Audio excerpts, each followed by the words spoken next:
Hi, welcome back. In this video, I'm going to explain our reasons for why we went ahead and invested in our solar panel system. After all, I want to show all of you solar skeptics out there what I've experienced and how I've benefited from this. Hopefully you can see the potential as well. At the end of the last video, I revealed that despite the questions we had about solar panels, we decided that we had enough information to move forward with them. So how are we convinced, and why did we do it?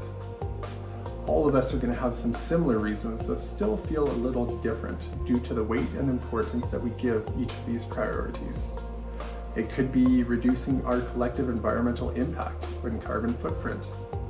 It could be hoping to see immediate impact on your electricity bills. It could be safeguarding against continued rises in our future electricity costs. It could be to help the resale value of your house or property with something more and more people are looking for. It could be to help charge your current or future electric vehicle.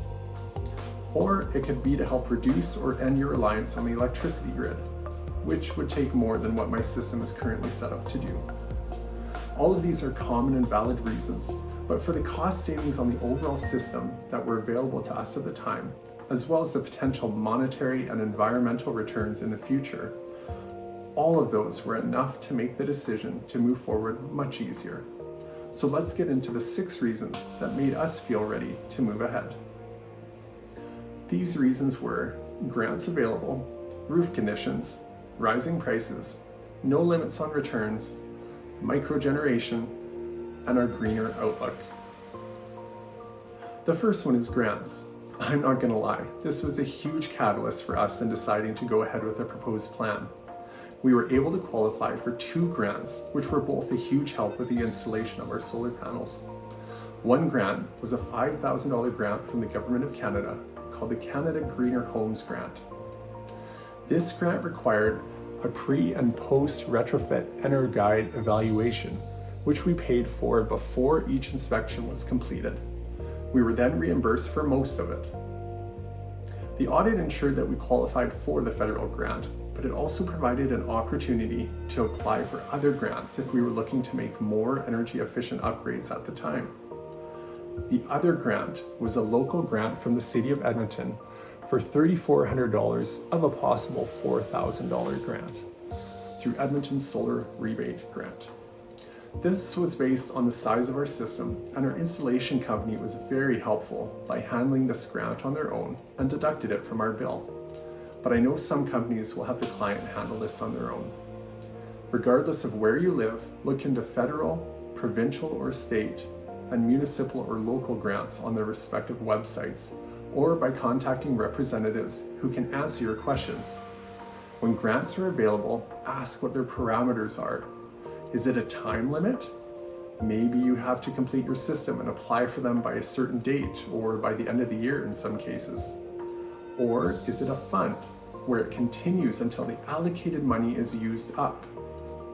For us specifically, we realized that we were going to qualify for $8,400 in grants, covering about 40% of our install price. This was a huge incentive and definitely encouraged us to move forward with the whole thing. The second reason that we had was our roof. In some ways, it feels like it has little to do with solar panels themselves, and yet it's obviously important for 2 reasons. Number 1, our roof was ready and we had space for panels. And number 2, that space was perfectly south facing. The shingles these panels would sit on were about 5.5 years old at the time of install. If you know that your current roof is nearing the end of its lifespan, or that it's just needing attention, then you clearly want to address this before you start having solar panels installed onto it. A good solar panel contractor will be asking you about this and ensuring your roof is ready, but this is one area that you can help them out by planning ahead. If you feel qualified to evaluate for yourself, but you aren't able or eager to get up on your roof, I highly recommend buying a drone. I bought a DJI Mini 2. This was such a great starter drone that could record 4K video at 30 frames per second and take high-resolution photos, all from the comfort and safety of the ground. I used it for inspecting my roof and panels post-installation, but I plan to talk about that a little bit more in a future video. Our third one was rising prices. We had concern over the rising energy prices and protecting our family. Have you been looking at your electricity bill lately? Is it going up or down? It's crazy how much ours has gone up over the past 5 to 10 years. I'm not going to go into depth here, but yeah, I've definitely been saving money on our electricity bill, no question. But it's very important to state something here that I believe is a common misconception. By default, will everyone have the same positive experience with solar panels if they stay with their current electricity retailer? Not even close. After my solar panel system was installed and it went online, I wanted to see what impact it would have if I just left things alone with my previous utility provider. Don't do this. When you get told the date of your system, you need to change your electricity provider. Don't waste time experimenting like I did. When I checked my statement from my former provider, the change was so minimal that I missed it at first. When I finally saw how minor it was, I initiated the move to my new retailer. And I'm so happy to tell you that my new retailer is also the sponsor of this video, Park Power. I find that their bills are laid out easier and in a more clear fashion than my previous provider, and they also donate money to charity and allow me as a customer to have input as to where that money goes. I'm so grateful for their support. They are especially the kind of company that I want to be with going forward. Now, back to the video. The fourth reason was no limit. After asking some questions, I found out that the credit that I earned as a result of selling my generated electricity back to the grid could indeed be applied to all of my bill, not just certain parts. This was key, as I was initially concerned that all the other fees that were added onto my bill would somehow be exempt.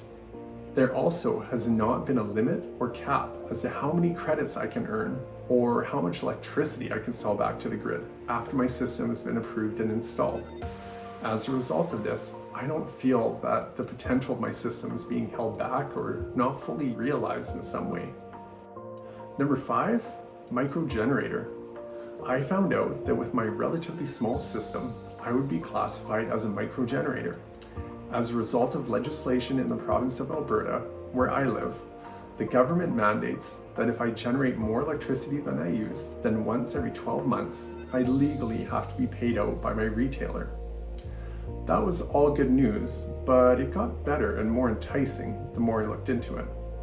You see, my installation company gave me a list of electricity retailers that I could switch to in order to help me see a better profit from the electricity that I was generating through the solar panels and selling back to the grid. I'm very excited to tell you about this part of it because it really was a game changer when I saw what was possible through this whole area. My first year with this company has been great, and I expect the second year to be even better. There's more I want to say about them, but I'll get into more of that later. Reason number 6 was our greener outlook. As demand grows for electricity on our grid, with the emergence of electric cars and with our growing population, we know that we're doing our part to contribute to renewable energy. As I turn into the kind of dad who goes around shutting off lights behind people, I've realized that this new source of energy has impacted me in ways I didn't expect. Namely, the way that I think about the ways that we use power and energy around our house. I'm turning lights off around our house to save power, sure, but I also don't turn our air conditioner on as high, and we didn't turn it on as soon this year. I installed an electric heater for our garage. Outdoors, I've started to shift our gas-powered devices for lawn care over to electric, and I'm so glad that I don't have to deal with running out of gas, and it's also way quieter. Those are some of the things that need power, but then I find myself using power in other fun ways, like all the LED lights that I like to install around the house.